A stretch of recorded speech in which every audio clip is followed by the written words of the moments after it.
Assalamualaikum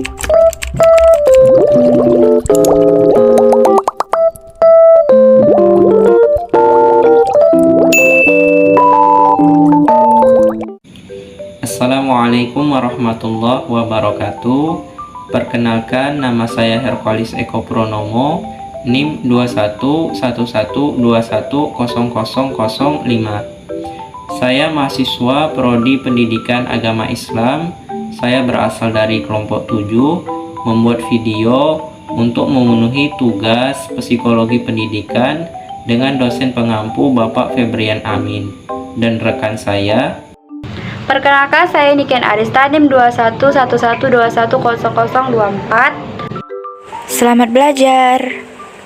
Behaviorisme dan kognitivisme.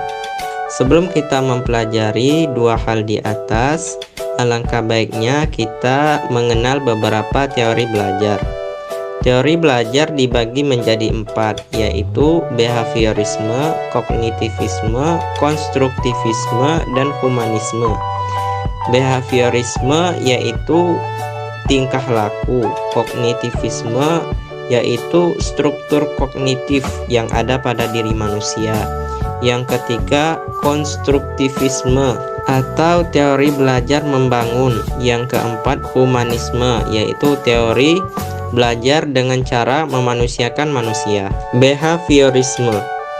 Apa itu teori belajar behaviorisme? Behaviorisme ialah teori belajar yang didasari oleh perubahan tingkah laku akibat interaksi stimulus dan respon, tanpa memperhatikan motivasi, pengaruh lingkungan, dan sebagainya. Adapun ciri-ciri teori belajar behaviorisme yaitu yang pertama, cara mengajarnya yaitu dengan memindahkan pengetahuan dengan cara materi yang sudah ditata rapi sebelum pembelajaran tersebut, atau teacher centered learning, yang menyebabkan siswa tersebut pasif dan tidak kreatif.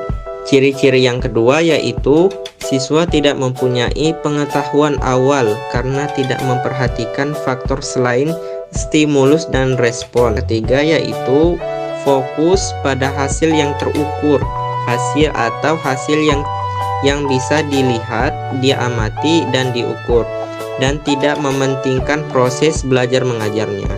Yang keempat, ciri-ciri teori ini yaitu guru terkesan mengendalikan siswa, yaitu lebih sering memerintahkan perintah kepada siswa.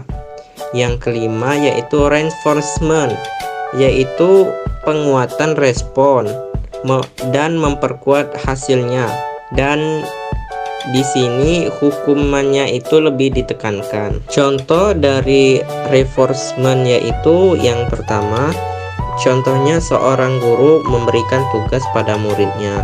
Tugasnya ini misalkan soal 10 nomor. Nah, setelah itu ada perubahan dari guru. Jadi gurunya ngasih tambahan 15 nomor.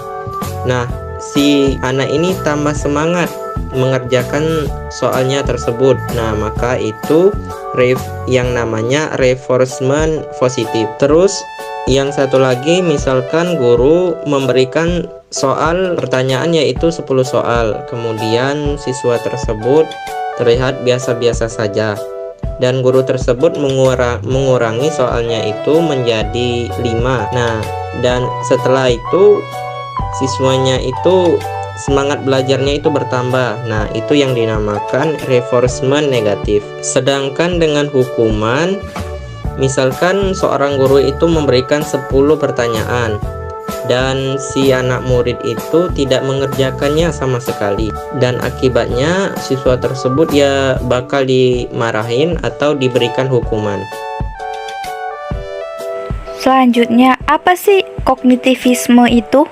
Teori kognitivisme ialah teori belajar yang didasari pada perubahan persepsi atau pemahaman yang selalu tidak dapat diukur yang terjadi di dalam akal pikiran manusia, atau lebih mementingkan struktur kognitif.